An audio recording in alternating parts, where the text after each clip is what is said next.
अस्सलामुअलैकुम फ्रेंड्स, जिस देश के आप नागरिक या सिटीज़न हैं उस देश की पॉलिटिक्स यानी सियासत समझना आपके लिए बहुत ज़रूरी है। और अगर आप एक भारतीय हैं तो भारत की सिचुएशन को देखकर यहाँ की पॉलिटिक्स को समझना आपके लिए और भी ज़्यादा ज़रूरी हो जाती है। फ्रेंड्स, आपके लिए इस देश की पॉलिटिक्स समझना उतनी ही ज़रूरी है जितना कि खाने में नमक। फ्रेंड्स, आप किसी भी क्षेत्र से संबंध रखते हो, किसी भी फील्ड से आपका ताल्लुक़ हो, चाहे आप एक डॉक्टर हो या इंजीनियर हो या एक टीचर हो या आप एक वर्कर या मजदूर हो, किसान हो या किसी भी फील्ड में आप काम कर रहे हो, आपके लिए हिंदुस्तान की पॉलिटिक्स यानी सियासत को समझना, समझ लीजिए, आपकी ज़िंदगी का एक हिस्सा है।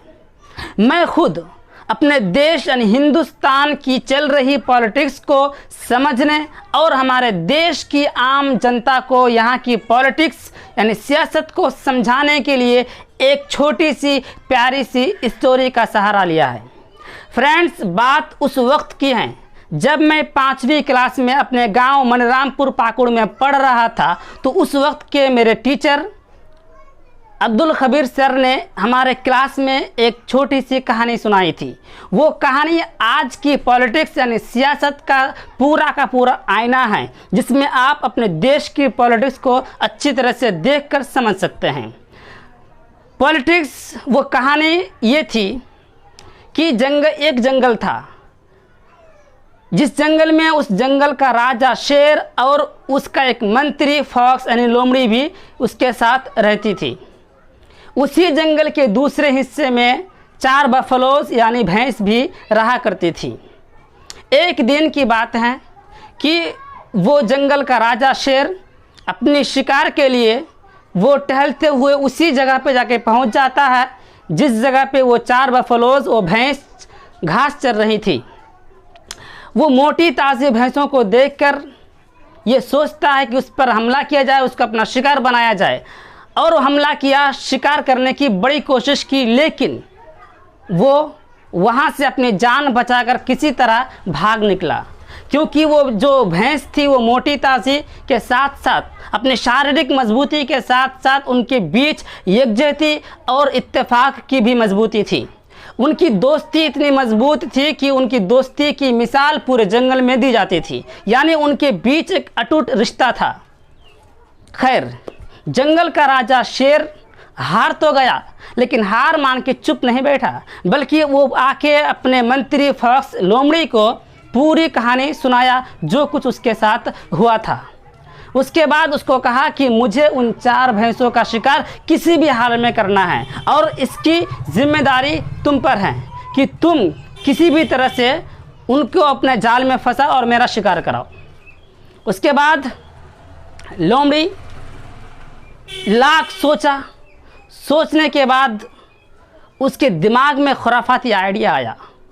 उसके दिमाग में वही अंग्रेज़ की वो पॉलिसी यानी डिवाइड एंड रूल, फूट डालो राज करो की पॉलिसी उसके दिमाग में आई।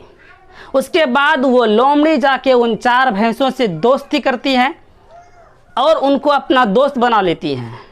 कुछ दिन के बाद एक भैंस को वो लोमड़ी पास बुलाकर कहती है कि देखो बहन, तुम मेरी सबसे अच्छी दोस्त हो और तुम मेरी क्लोज फ्रेंड हो, तो तुमको एक बात बताना चाहता हूँ, लेकिन हाँ, ये बात जाके उन तीनों को बताना मत। बोलो ठीक है, बताओ। तो वो जाके क्या किया, बोला कि देखो उस कोने में घास जो है ना बहुत बढ़िया है, बहुत अच्छी घास है, बहुत हरियाली है वहाँ पे।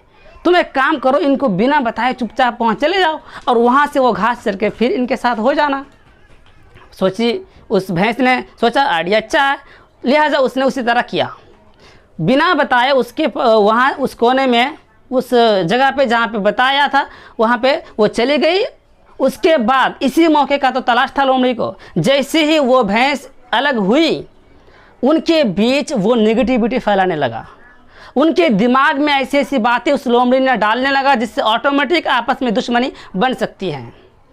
यानी इसकी बात उसको और उसकी बात इसको, सच को झूठ और झूठ को सच बनाकर उनके दिमाग में डालने लगा और उनके बीच में दुश्मनी पैदा हो गई, इतनी नेगेटिविटी फैलाई गई। उसके बाद वो आपस में ये तीनों भैंस ये बात करने लगी कि उस भैंस के ऊपर अगर कुछ मुसीबतें आती हों, कुछ भी परेशानी आती हो, तो हम उस पर कुछ भी उसको सपोर्ट नहीं करेंगे, उसका साथ नहीं देंगे। यानी अब उनके साथ हमारा कोई रिश्ता नहीं है, कोई नाता नहीं है। बस इसी मौके का तलाश लोमड़ी को थी। लोमड़ी ने जाके अपने राजा शेर को बोला कि ये हालत है, ये सिचुएशन है, लिहाजा आप जाके उस अकेले भैंस पर शिकार करना कुछ भी नहीं होगा। शेर वहाँ जाता है, उसके बाद उस अकेले भैंस पर जाके हमला कर देता है, उसको शिकार कर लेता है, उसको अपनी जान से मार देता है। ये पूरा मंजर ये तीनों भैंस खड़ी खड़ी देखती रही, ये सोचकर कि मामला उसका है, यानी हमला उस पर हुआ है, जो कुछ हुआ उसके साथ हुआ, लेकिन हम तो सेफ हैं। खैर ये पूरा मंजर जो था वो हो गया। फिर क्या था, वही जो होना था, यानी फिर बकिया जो तीनों भैंस थी उनके बीच में जो है नेगेटिविटी फैलाई गई, फूट डाला गया और बारी बारी सबको अपना शिकार बना लिया गया और सबकी जानें ले ली। ये थी पूरी कहानी। अगर आपको ये कहानी समझ में नहीं आई तो मैं आपसे गुजारिश करूंगा कि इस वीडियो को बैक कीजिए और दोबारा इस कहानी को सुनिए, उसके बाद इसको समझने की कोशिश कीजिए, क्योंकि यही दरअसल हमारे हिंदुस्तान की रनिंग पॉलिटिक्स, चलती पॉलिटिक्स हैं, जिसमें शेर का रोल हमारे देश की सरकार और फॉक्स यानी लोमड़ी का रोल हमारे देश की गोदी मीडिया और भैंस का रोल हमारे देश की आम जनता अदा कर रही है। फ्रेंड्स, हमारे देश की सरकार हम पर राज करने के लिए, हम पर अपना रोबो दबदबा जमाने के लिए गोदी मीडिया और आईटी सेल के माध्यम से हम भोली भाली जनता को हिंदू, मुस्लिम और सिख, ईसाई, जैन, बौद्ध की भाईचारगी को ख़त्म किया और हम भी भोली भाली जनता गोदी मीडिया और आईटी सेल के झांसे में आकर अपने ही घर में आग लगा दी और ख़ुद को ही जला रहे हैं।